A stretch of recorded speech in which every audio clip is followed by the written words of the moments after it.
ഈ പശുക്കിടാങ്ങളെ രക്ഷിച്ച വാർത്ത അത് ഒരുപാട് പ്രേക്ഷകർ കണ്ട് നമ്മോട് പ്രതികരിക്കാൻ എത്തുന്നുണ്ട്. അപ്പോൾ പശുക്കിടാവ് അവിടെ വെള്ളം കൊടുക്കുന്നതിനോടൊപ്പം പ്ലാവില കൊടുക്കുന്ന ദൃശ്യം കണ്ട് ഒരു പ്രേക്ഷകർ വിളിച്ചു.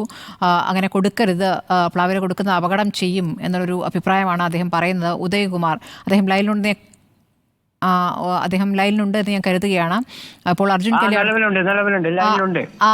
ഞങ്ങളുടെ പ്രതിനിധി അർജുൻ കല്യാടാണല്ലോ ഈ വാർത്ത റിപ്പോർട്ട് ചെയ്തത്.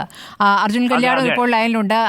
ഈ പശുക്കിടാങ്ങളെ എങ്ങോട്ടാണ് കൊണ്ടുപോയതെന്ന് ചോദിക്കാം. അതോടൊപ്പം താങ്കൾ പറയുന്ന കാര്യം താങ്കളൊന്ന് വിശദീകരിച്ചാൽ മതി. അർജുൻ കേൾക്കാമോ? അർജുൻ ഒരു മിനിറ്റ് കൊണ്ടുപോയതെന്ന് അറിഞ്ഞു.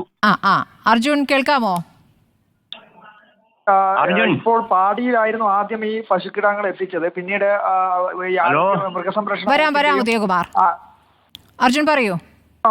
മൃഗസംരക്ഷണ വകുപ്പിന്റെയും ആരോഗ്യ വകുപ്പിന്റെയും ഒക്കെ അത് രക്ഷാപ്രവർത്തകരായിട്ടുള്ളവരുടെ എല്ലാവരുടെയും ഒരു സേവനത്തിന്റെ ഭാഗമായി സൈനികർ ഈ ബെയിലി പാലത്തിലൂടെ തന്നെ ഈ പശുക്കിടാങ്ങളെ മറുകരയിലേക്ക് എത്തിച്ചിരുന്നു. അവിടെ ഇപ്പോൾ മൃഗസംരക്ഷണ വകുപ്പിന്റെ ഉദ്യോഗസ്ഥർ ഈ പശുവിനെ ഇപ്പോൾ സുരക്ഷിതമായി അവിടെ നിന്ന് മറ്റൊരു സ്ഥലത്തേക്ക്, അതായത് ഈ ദുരന്ത മേഖലയോടോ അല്ലെങ്കിൽ പരിസര പ്രദേശമോ അല്ല, ഇതിൽ നിന്ന് അപ്പുറത്തേക്ക് മേപ്പാടിയിലേക്കോ അല്ലെങ്കിൽ സുരക്ഷിതമായ മറ്റൊരിടത്തേക്കോ മാറ്റും എന്നുള്ളതാണ് ഏറ്റവും ഒടുവിലായി നമുക്ക് ലഭിച്ചിരിക്കുന്നത്.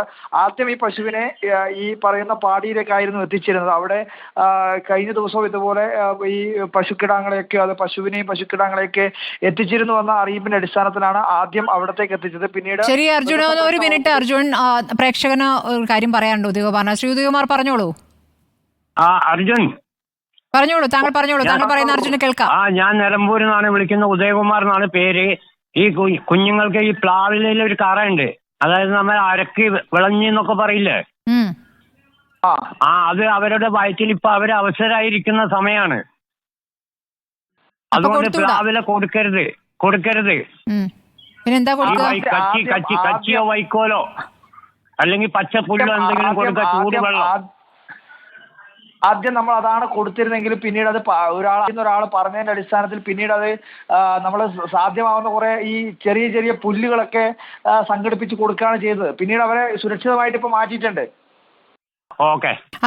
ശരി ഉദയകുമാർ, ഇപ്പോൾ എന്തായാലും ഈ മൃഗസംരക്ഷണ വകുപ്പിന്റെ കീഴിലുള്ള സംരക്ഷണ കേന്ദ്രത്തിലേക്കാണ് മാറ്റിയിരിക്കുന്നത്. സ്വാഭാവികമായും അവർക്ക് അറിയാലോ ഇവയ്ക്ക് എന്താണ് കൊടുക്കേണ്ടത്. വളരെ നന്ദി ഉദയകുമാർ. ഇപ്പോൾ ഇങ്ങനെ ഒരു കാര്യം ചൂണ്ടിക്കാണിച്ചതിന്, സ്വതവേ ക്ഷീണിച്ചിരിക്കുന്ന പശുക്കിടാങ്ങൾക്ക് ഈ പ്ലാവില കൊടുത്താൽ അതിലൊരു കറയുണ്ട്, അത് ഇവർക്ക് ദോഷം ചെയ്യും എന്നാണ് അദ്ദേഹം പറഞ്ഞത്. ഒരുപക്ഷെ ഒരു ക്ഷീര കർഷകനായിരിക്കാം, അദ്ദേഹത്തിന് ആ കാര്യത്തിൽ ഒരു ജ്ഞാനമുണ്ട്, അതുകൊണ്ടാണ് അദ്ദേഹം വിളിച്ചു പറഞ്ഞത്.